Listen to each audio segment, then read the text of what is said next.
Welcome to the Mr. Real to Real podcast with MICAAL Stevens, where I keep it all the way real to real. My adrenaline, I will not lose. Battlefield certified, I done paid dues. My adrenaline, my drive non-stop. Street game, battle tested, spread my name, block to block. My adrenaline, rise to the top.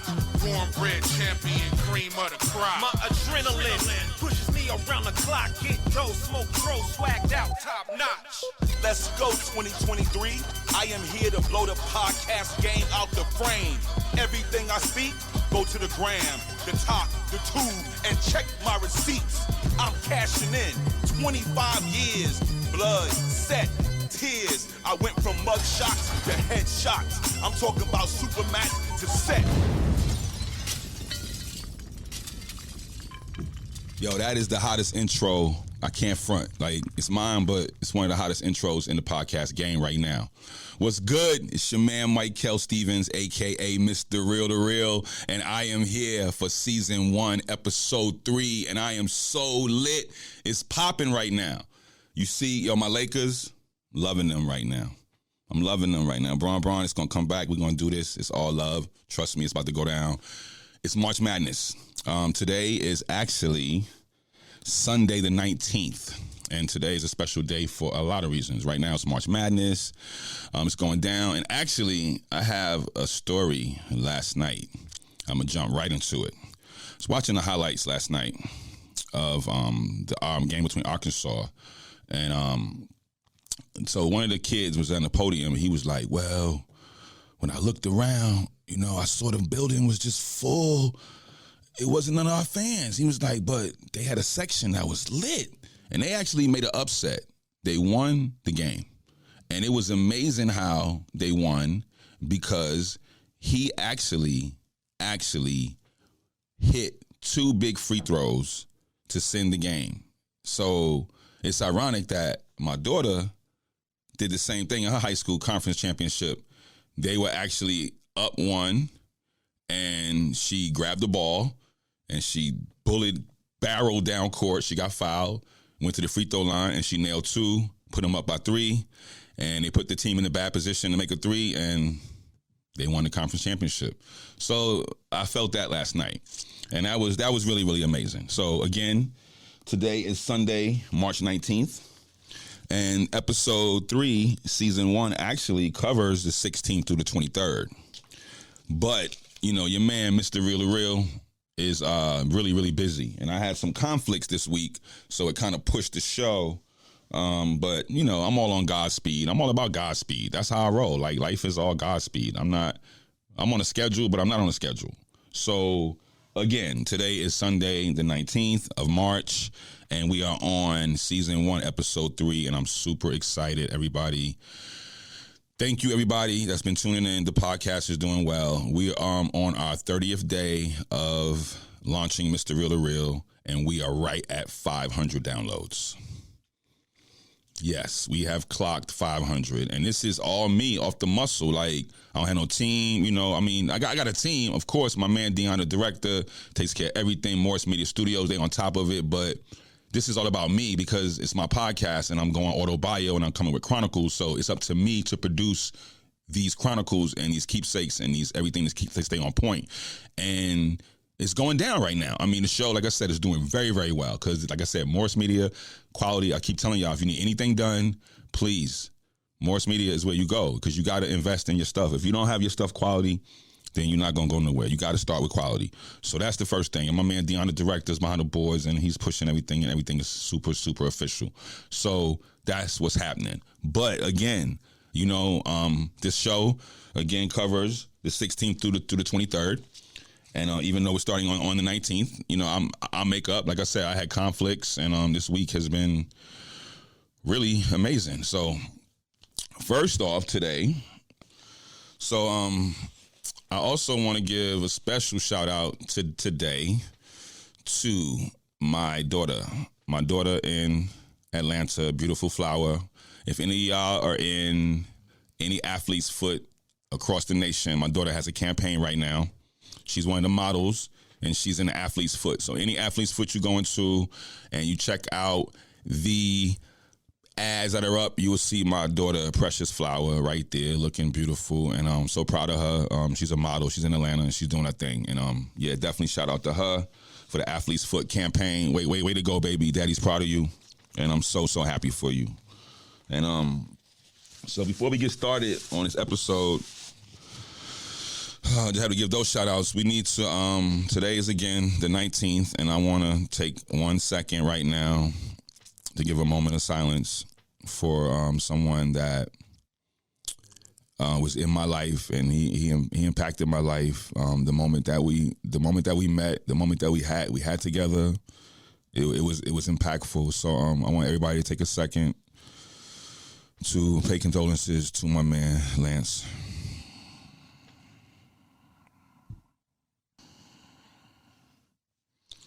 Thank you for that moment of silence. Yes, brother Lance Reddick, man, I mean, he was amazing. And I was fortunate enough to have the chance to get knowledge and wisdom from him. The moment that we spent together, I got a lot of knowledge and wisdom from it. And it was only on the stoop. We only had about 5 minutes together, and that 5 minutes was life-changing to me. And here's how I met Lance. We were actually neighbors. So I was dating a model, and we were living in Park Slope, Brooklyn. And she told me, she was like, "Yo, it's this guy. He's an actor dude, and he lives up the block." And I was like, "Yeah, all right, whatever." And she was like, "No, he's cool." I'm like, "Yeah, he's trying to holler." She was like, Nah, he ain't even on it like that, because she was beautiful, size 2, just gorgeous, like drop dead gorgeous. So everybody that tries to do something, I'm always thinking interior motives. So anyway, she said, "Nah, this dude's an actor dude. He live up the block. I told him about you. He always he remembers you. He saw you in the neighborhood when I described you to him. He knew you. He's working on this TV show, this HBO show, and he said he can get you on it." And I was like, "Word?" She was like, "Yeah." I was like, "All right, well." She was like, "Well, you need to go up the block and see him." She knew his building and all that. So I was like, "All right, cool." So I never went to check him. Now, here's the reason why I never went to check him. So on the Mr. Real the Real show, we always give you untold stories. So this is an untold story on how me and Lance connected and almost didn't connect. So some of y'all don't know Mr. Real the Real does music, and I was heavy into the music game in my early stages, and I had a record deal. So how I got a record deal was one day I was in Long Island and in Roosevelt, and I was going for the train to go to Manhattan. And in the midst of going to the train station, I had bumped into, I saw this dude on the platform. We had both missed the train. And when I looked down at the platform, I remember his jewelry, like, it kind of like blinded me. And the only person that had jewelry like that had blinded me like that was Jay-Z, because I had did the Jay-Z Hard Knock Life video. And I remember it's something about the jewelry that had this certain glisten, like, so I knew that, because I'd be around mad dudes with ice, but certain kind of ice glistens different. And this ice reminded me of like when I had met Jay-Z, when I did the Hard Knock Life video, which will be in another episode. And I remember the first time I met Jay, the jewelry did the same thing. And I met him at the bodega when he was doing the beginning of the video. I saw him and I got the set. I walked up on him, like, I waited till he had a moment. And I was like, "Yo, Hov, what's up? My name is MICAAL, one of the basketball players." And we just had to kick it for a moment. I said, "Yo, I respect what you, I respect everything you do. I'm a super fan." We just had our moment. And he was like, "All right, cool." He was like, "Yeah, I'll see you in a minute. Let me shoot this scene." And he shot the bodega scene. So anyway, that's the kind of jewelry. So when I saw this dude with jewelry, I walked down the platform and I was like, introduced myself. I was like, "Yo, what's up? My name is MICAAL. I just did Belly. I kicked him a few of my videos." I knew he was in the industry. I knew because the way he was, just his whole gear and everything. So he just looked at me and he said, "My name is DJ LS1. I said, "DJ LS1? Where I know that name from?" He's like, "I'm DMX's DJ." And I was like, "Oh yeah, that's right, DJ LS1. What's good?" So mind you, now I'm rocking the all black Barclays. I'm rocking the black the black socks, Nike socks. I'm rocking the black Guess. I had a pair of Guess jeans that I made into some shorts that was big. There was big jeans, made them shorts. I got on the fucking black T-shirt, and I got on the black and white camouflage vest. Like, it's not the jacket, it's the vest. So, and I got the Lokes on, bald head, the whole nine. So this dude says, "Yo, do you rap?" I was like, "Yeah, I rap." So I start spitting for him. I'm spitting for DJ LS1 on the platform in Freeport, Long Island, waiting for the Long Island Railroad train to go to the city. I'm just barking on him. I'm just spitting everything. I'm just hitting him with the kitchen sink. And so he pulls out his he pulled his Nextel out, and he just says, he hits the Nextel. I remember he said, he said, "Yo, I found the new nigga." So the dude says, "Who did you pick?" And he's like, "Nah, you don't know him." So he's like, "What do you mean I don't know him?" He's like, "I know everybody." He's like, "Nah, this nigga, you don't know him." So the dude starts getting mad at him. So the dude he's talking to is a producer by the name of Eat 'Em Up. So DJ LS1 is talking to Eat 'Em Up on the Nextel, talking about he found the new guy. So after Eat 'Em Up gets mad, like, "Man, what are you talking about?" He's like, "Yo, calm down. You don't know every hot nigga that's in New York." So they go back and forth. We start laughing. So DJ LS1 says, "Look, give me your number. We got a show. I'm gonna call you and I want you to come through." So that's what happened. He called me. I came to the show. I went to the front door and I was like, "Yo, my name is MICAAL. I'm here for DJ LS1. He said, "Yeah, they're waiting for you around back." So I went around back. So when I turned around the corner, who do I see? Sticky, Fredro, Sunseed. I'm like, "Yo, this is crazy," because I'm an Onyx fanatic from day one. So to see them is just insane. So I see the DJ LS1. He's like, "MICAAL, what's good?" So he just tells me, "Yo, MICAAL, get busy." So I just start getting busy, and we just start battling, all of us, everybody. Onyx from it was Fredro, it was Sunsea, it was all Sunsea niggas. It was a bunch of Sunsea's people, and that's what made it pop off. And then Sticky came in, and it got crazy. So we had this battle royal, like this WWE, just blood. It was a slugfest. We were just going hard. Sticky came, got all in my face. I mean, Sticky was like, he violated my whole space. I mean, he was like, yo, he was off the hook with it. So they pulled us apart. Everything was cool. And that's how I went down. So now we go inside for this show. It was a birthday party for some celebrity. I can't remember what she was. I know she could have been a singer. I don't know what she was, fly though. So it was in Brooklyn. So we go on stage, and they was like, had the shit going. I remember Fredro gave me the mic, and I'm like, oh, what do I? So I was like, so basically I grabbed the mic. I was like, yeah, y'all ready for official Nas? I was like, my nigga Fredro Star, Sticky motherfucking finger. It just went down, and they was like ready to get live, and it just went down. So I had that night with them. And then I met them again at it was just doing Survival of the Illest. They was doing Survival of the Illest, and I met with them again at an album signing on Jamaica Ave. So anyway, I ended up connecting with Shakim from Flavor Unit, and that's Queen Latifah's man. That's her right hand man from Flavor Unit, and I was with him and the light skinned manager. All I remember was Onyx had a light skinned manager. That's all I remember. His name was Aaron, and he was light skinned, and he was the manager. And Shakim and Aaron and X1, which is Sticky's brother, God bless the dead, rest in peace, bro. I wish I would have known you was in Vegas all that time when I was in LA. I would have definitely. So he basically gave us a verbal record deal on the spot. So Aaron was like, "Yo, this is MICAAL, this is X1, this is MICAAL.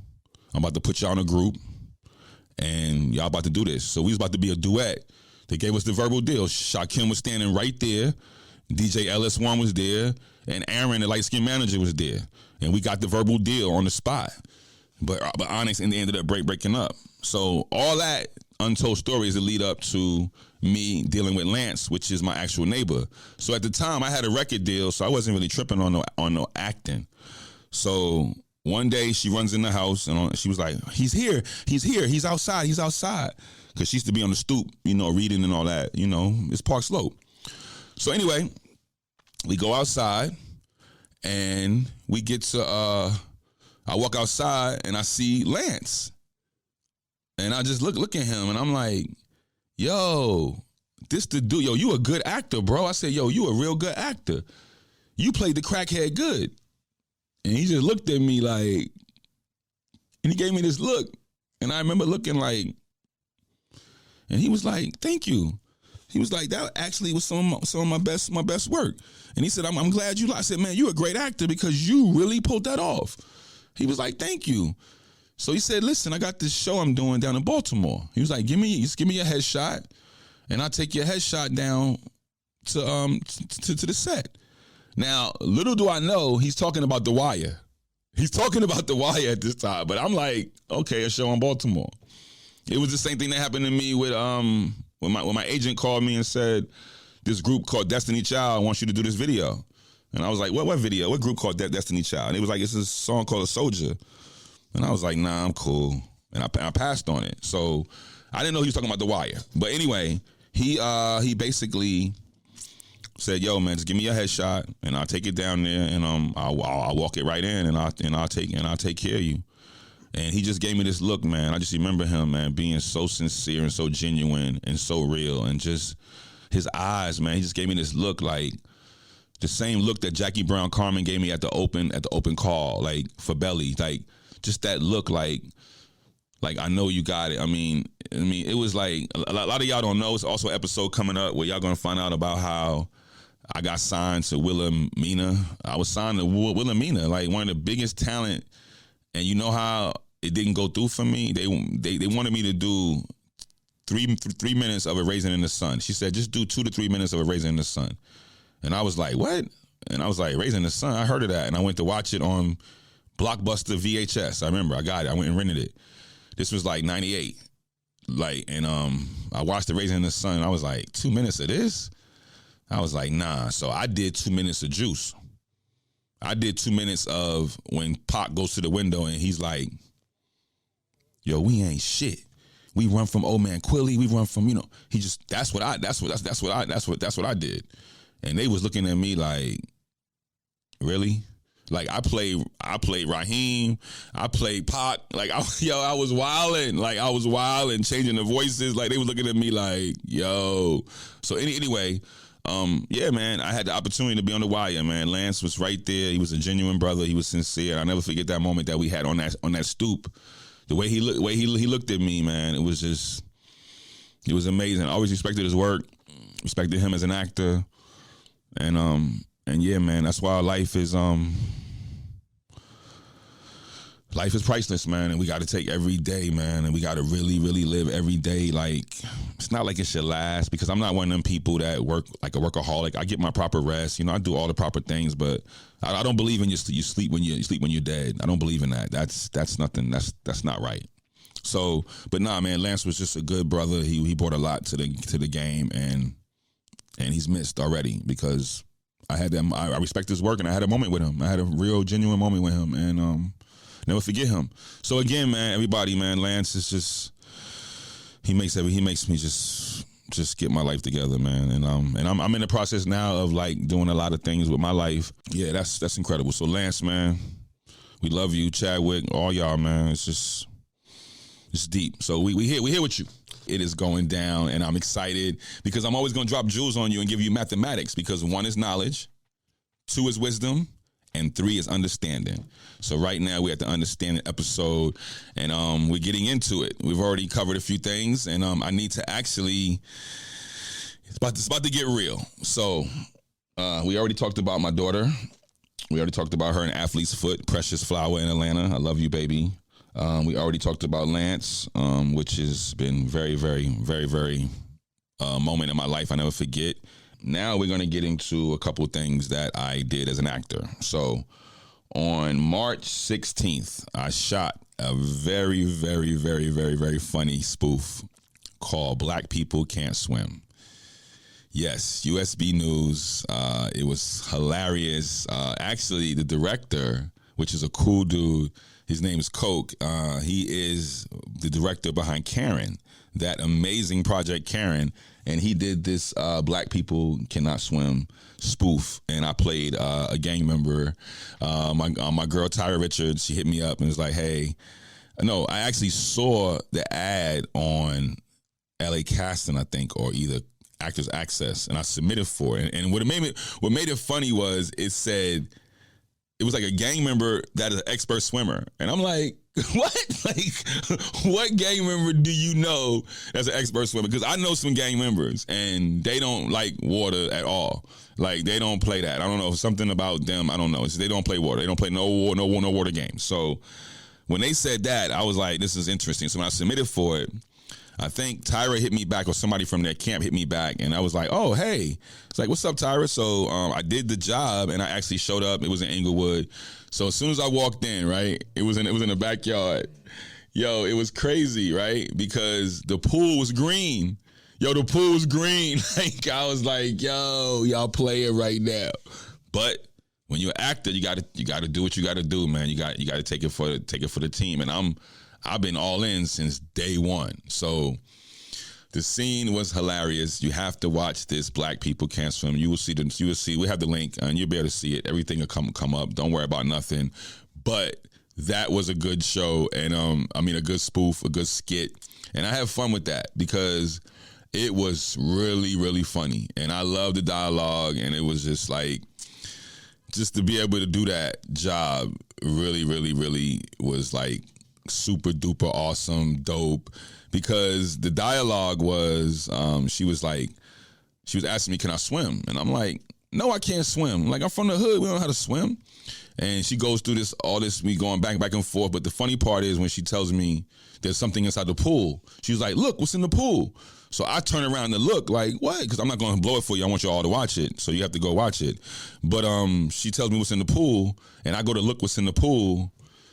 And it's just, you gotta see it. And I don't want to blow it for you, but yeah, that was a great job. I love working with our people, especially with seeing him do Karen and go on. But yeah, man, you got to check it out. Black People Can't Swim. It's actually on my YouTube channel, so you can see it either on my YouTube channel or you can go to YouTube on your own and see it. But USB News, Black People Can't Swim.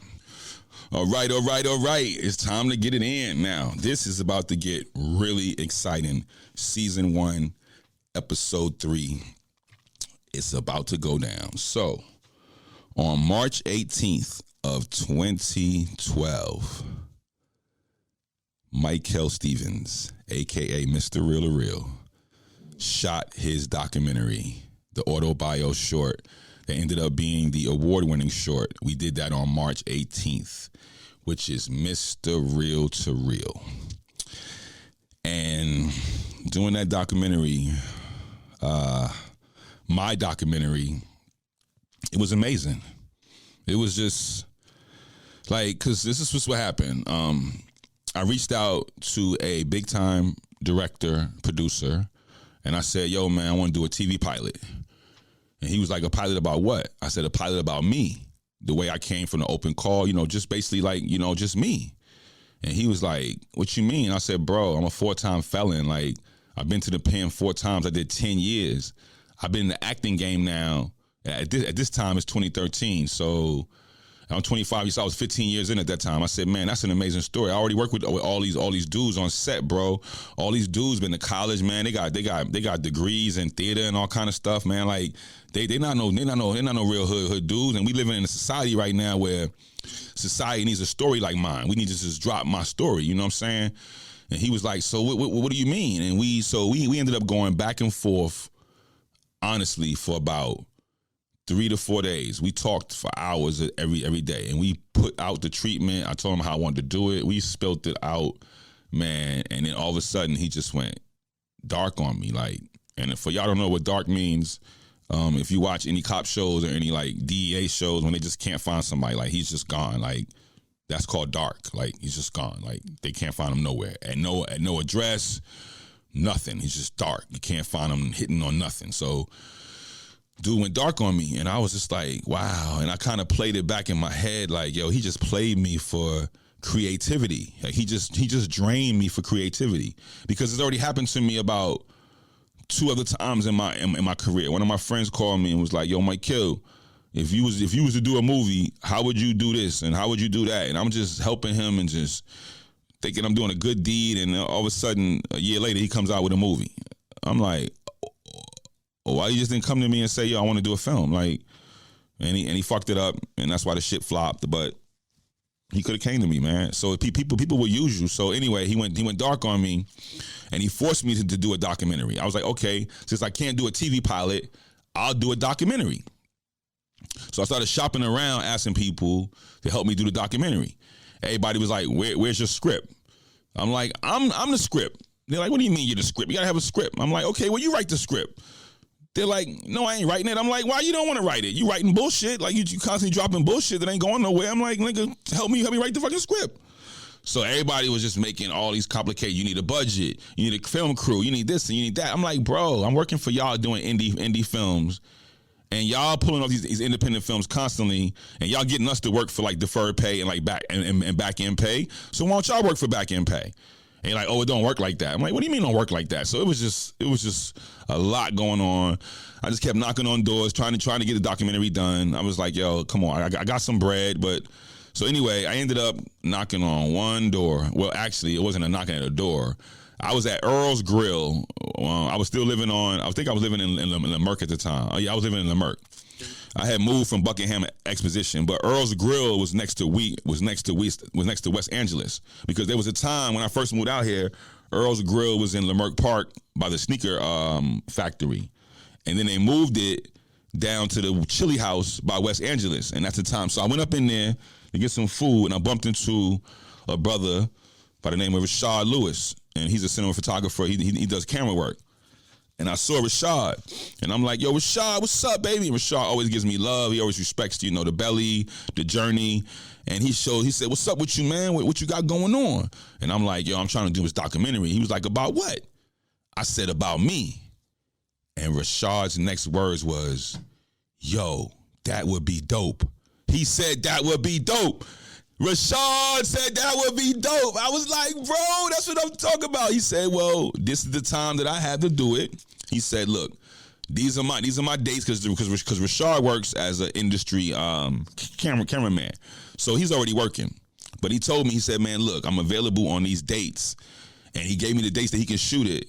We went to the studio, and Rashad helped me bring Mr. Real to Real, the documentary, to life. Rashad, my man, Rashad Lewis, he had his boy Naeem up in there with the dreads. He was doing sound. I mean, we had it popping, and we went to the studio. We went to a studio that was way down Crenshaw. It was after the 105, but it wasn't too far from the 105. A little small studio. You never would know it was a studio. And we shot Mr. Real to Real in that studio. And that was a life-changing shoot because it was my documentary, and it changed my life because I remember when I was shooting the documentary, it reminded me, like, there was a time in it where I was talking about my story, and it hit me all at once, and I just broke down. I broke down to tears inside the studio because I had not realized how much I sacrificed to be an actor into that moment, explaining my story. That was the first time I really explained my story in that kind of format, in that kind of context. So that was a powerful shoot, and so we ended up pulling the shoot off one day. I just talked my story to the camera. I was like, yo, just turn the camera on, and I'm going to talk my story. So we shot it, and I was like, all right, cool. So when are y'all going to edit it? They was like, man, we don't edit. Like, what you mean y'all edit? It's like, man, they was like, nah, we just shoot. So he gave me a drive with everything on it. So I found an editor by the name of Adele Drover. She's from Australia, and she was here waiting for an industry job, and she didn't get that job, so she lost her visa, and she had to go back to Australia. But before she left, she said, I'm going to cut you a short film. And she cut me a short film, and that's how I got my first short. Then I got another director by the name of Fernando. He cut me another cut, and we made the short better. And I worked with a couple of other directors, and we just kept cutting. And now I have a hot award-winning short film, but it's a short film. So it's a 13-minute cut. I want to make it a 30, But I'm not worried about that right now. I'm just worried about this podcast and just maintaining and letting everything just come as Godspeed.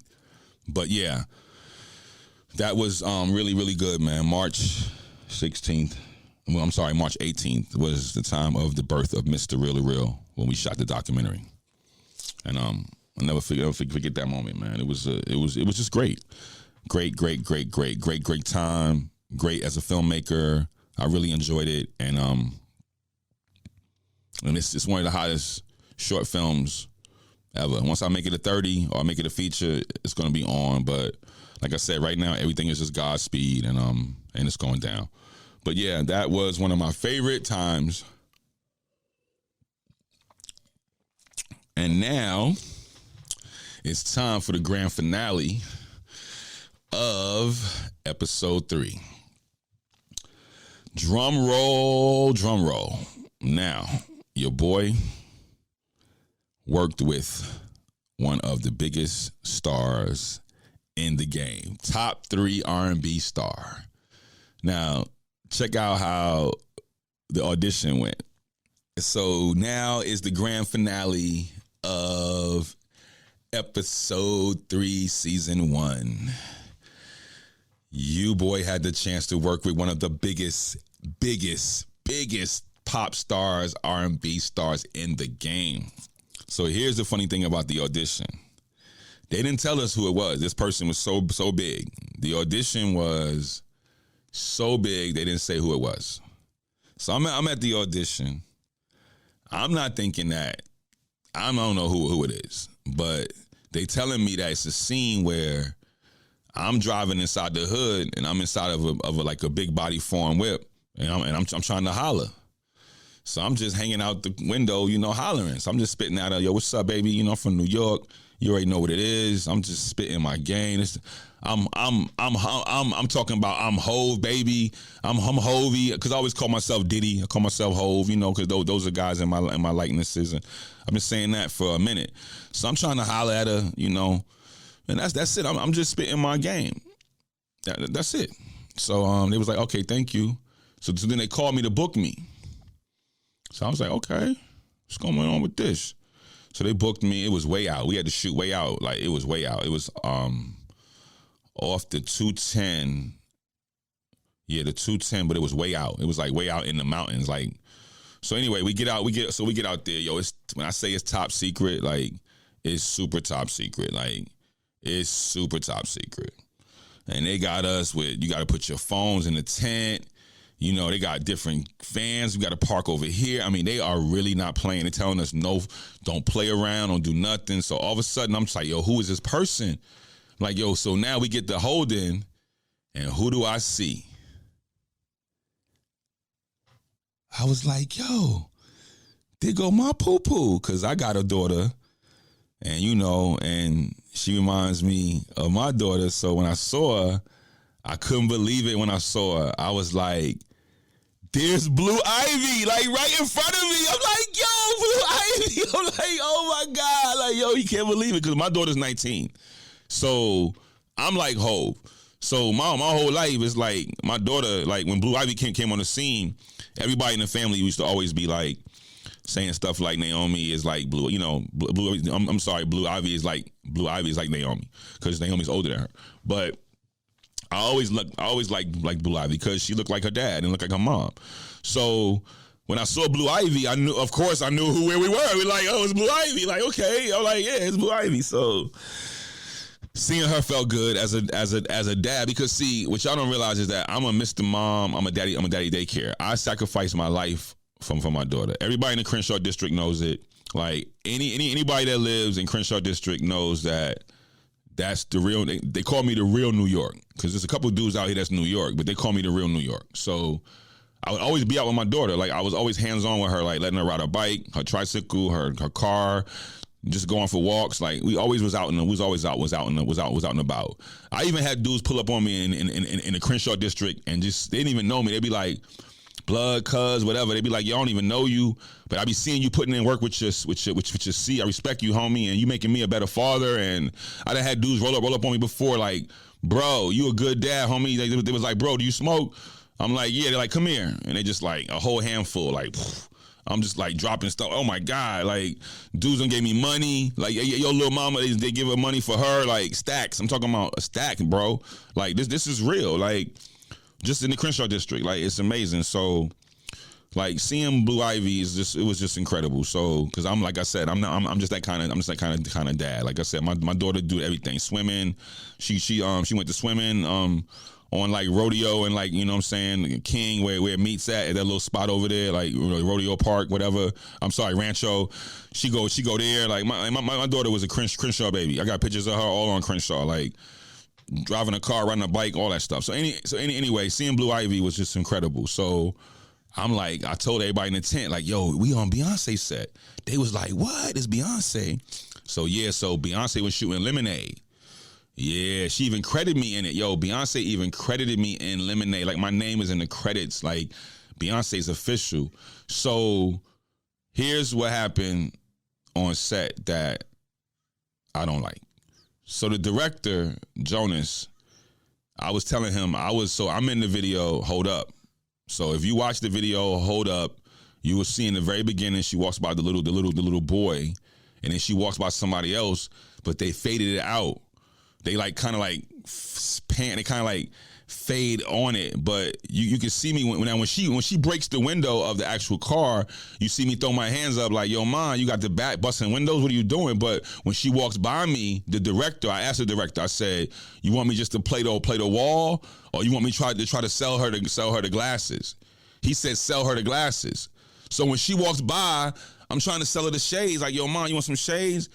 And it didn't work because, of course, they bleeded on it. They like brushed. They didn't really like edit it. They didn't really cut it out. They kind of brushed on it. So you kind of see me, but you see me like faintly, like. And I'm like, yo, bro, I just could have played the wall and let her walk by and held the glasses up. Like, I got glasses. I ain't have to be like, yo, man, I got got 2 for $5. Whatever. I ain't have to do none of that shit. So that's the only thing I don't like is that kind of messed up the scene. But being on set with, you know what I'm saying, Beyonce, that's actually the second time I was on set with her because I worked with her on Dreamgirls. And when I worked with her on Dreamgirls, I saw her on Dreamgirls, and she was dope. But I was trying to wait for her to come take a picture so I can get a picture with all 3 of the Dreamgirls, and she never came. And I could have got a picture with the other 2 Dreamgirls, but I didn't. So I missed out on that photo moment trying to wait for Beyonce. That was messed up, man.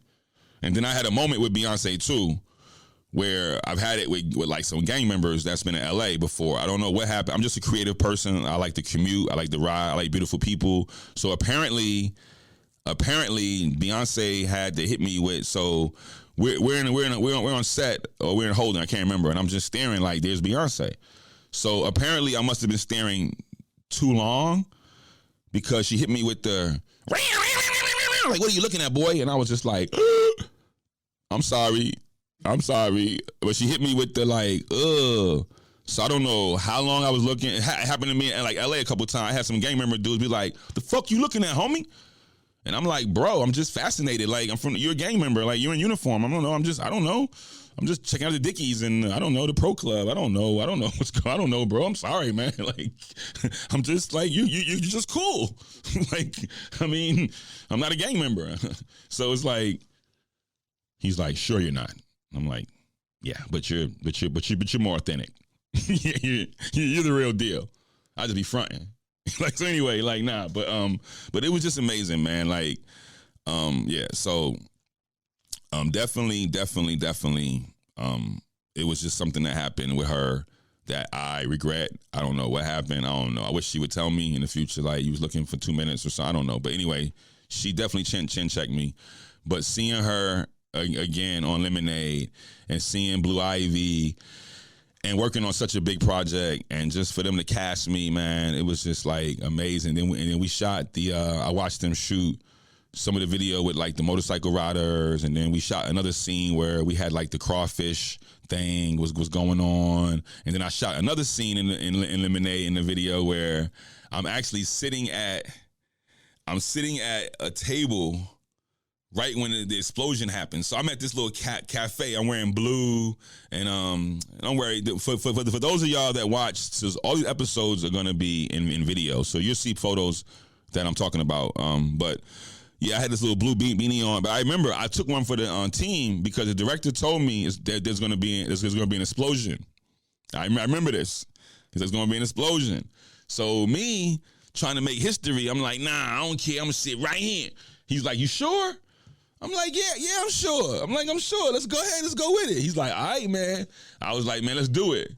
So, man, they ended up doing an explosion in this video. And, man, I got fried like a Frank. Yo, I felt the searing. I felt just roll Charlie around with 3rd-degree burns. Just roll Charlie back around. Yo, I swear to God, the heat was so intense. Yo, my face burnt on one whole side. Yep, I took it for the team. It was Beyonce. I mean, it wasn't like a 3rd-degree burn, but I felt it. It was definitely, you know how you take a marshmallow and you put it over the little crust. It definitely, yo, it was definitely something. But yeah, so. But the work with Beyonce, man, was just incredible. And then not to work with her a long time ago when my agent called me for a Destiny's Child video and I didn't know who they were. I said, who are they? He said, it's called Destiny Child. I'm like, man, I'm chilling. That's when I was dating a model. I'm like, bro, I'm in Park Slope. I'm in a condo. Like, what are you talking about? Go do an R&B video for somebody on, who's Destiny Child? So I was like, you talking some SWV or something like that? Or you talking some TLC? Or you talking about, what was the other girl? Are you talking about some Escape? You know what I'm saying? You talking about some Brownstone, something like that. Your boy be up in there. But who the hell is Destiny Child, son? Nah. Click. Stupid. And that was a good video. It was that Soldier video where all the homies was like, yo, what's up, ma? Yo, what's up? Yo, what's up, baby? Oh, man, I missed that video, dog. Like, trying to be Hollywood before I even got to Hollywood. I'm in New York. I'm in New York being Hollywood in New York, right? Yo, that's crazy, man. I'm being Hollywood in New York, and that's crazy. So yeah, man. Yeah, that was a good time, man. Working with her. Yeah. So man. So that was definitely a life-changing moment. And I enjoyed that. I enjoyed that video shoot because the people that had the dirt bikes, I even hit it off with them. They had the dirt bikes on set, and we hit it off well. And it was crazy because one of the girls that was actually down with the team, she was fascinated by me. She was like, yo, first of all, they don't like nobody. They don't talk to nobody. You got them laughing and they kicking it with you and like.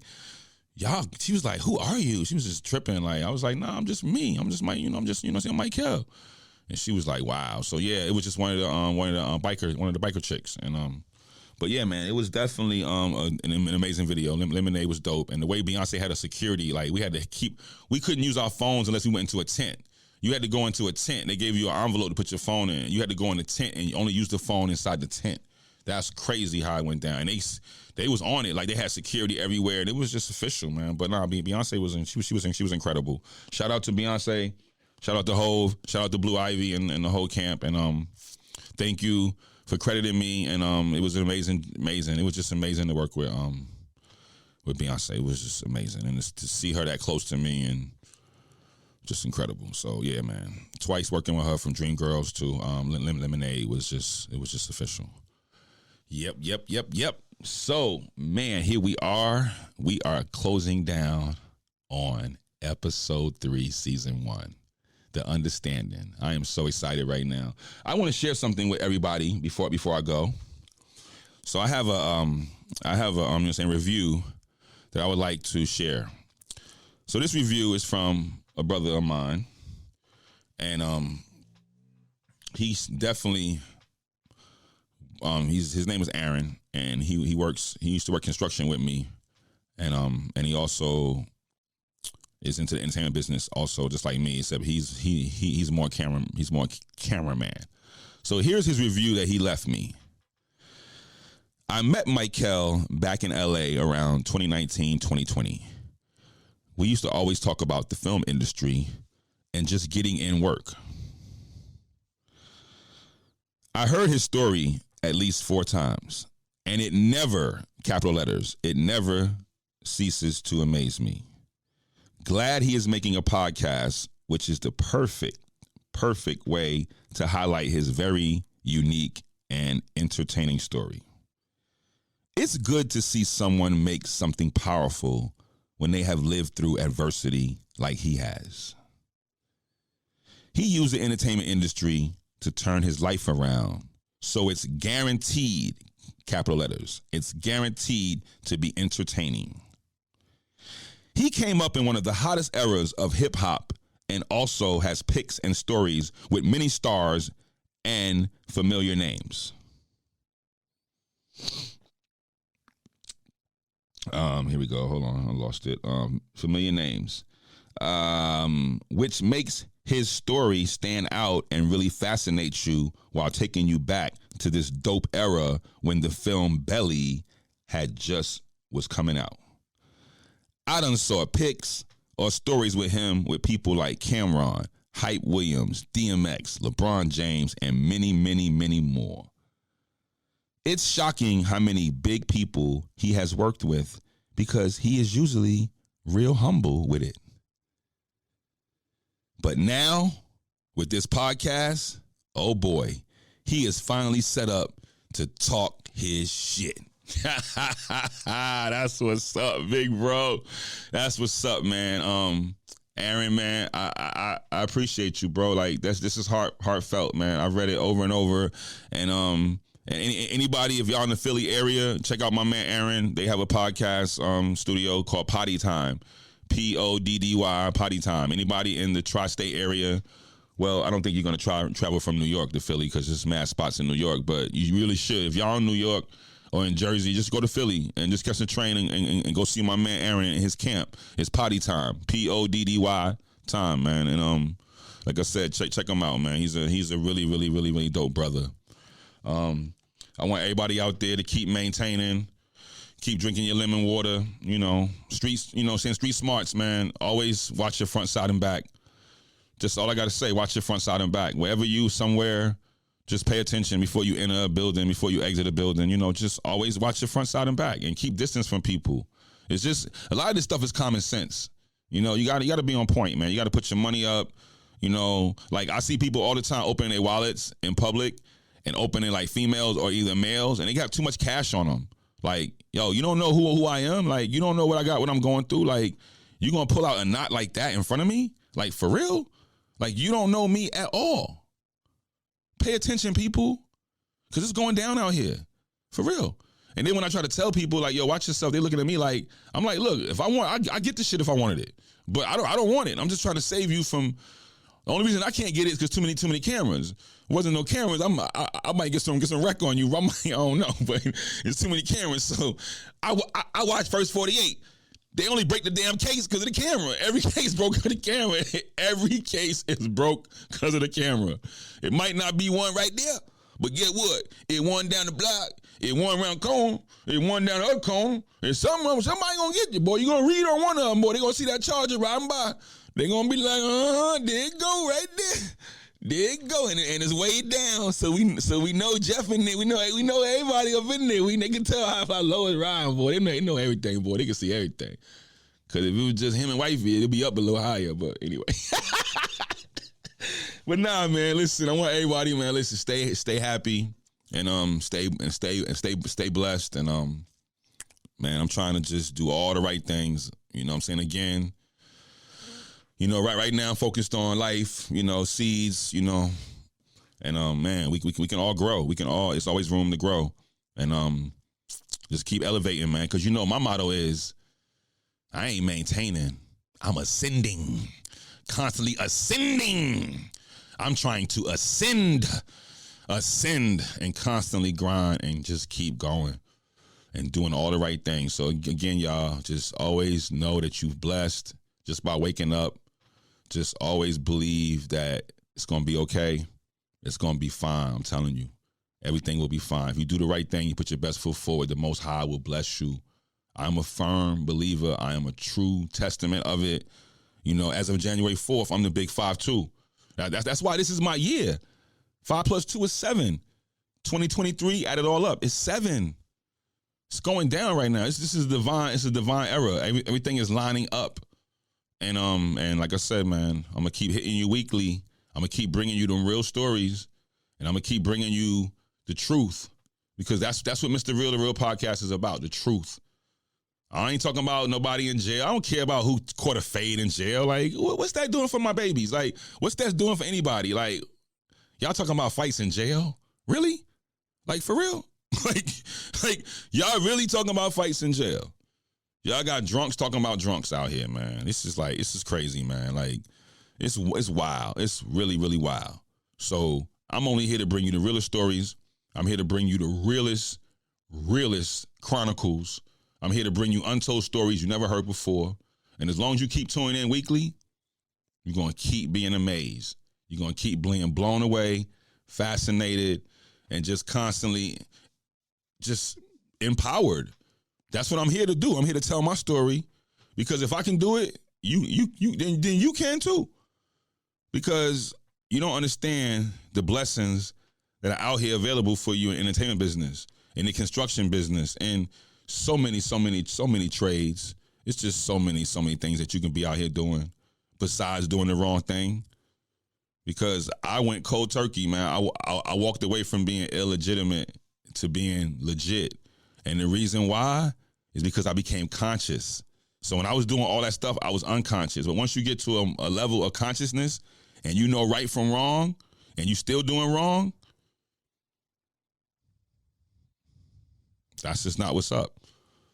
It's not. And taking no accountability for yourself and for the things that you are doing is the worst form of abuse that you can do to yourself. But looking in that mirror and saying, self, I love you, and self, I'm going to be better self, and I'm going to do whatever it takes, self, to do the right thing, and I'm going to just do whatever, and I'm going to move as moral as I can, I'm going to move as godly as I can, because, see, life is not about being perfect. It's about being, like, as perfect as you can get. But it's okay to be, imperfect, man. Don't beat yourself up, because beating yourself up is another form of abuse. Just do better.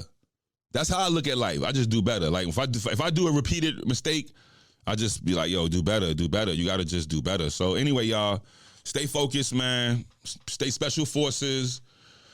Drink that lemon water. Remember I told you, man, stay focused. That's the main thing, to stay focused and be thankful for what you got. Don't worry about what you don't have. Just be thankful for what you got.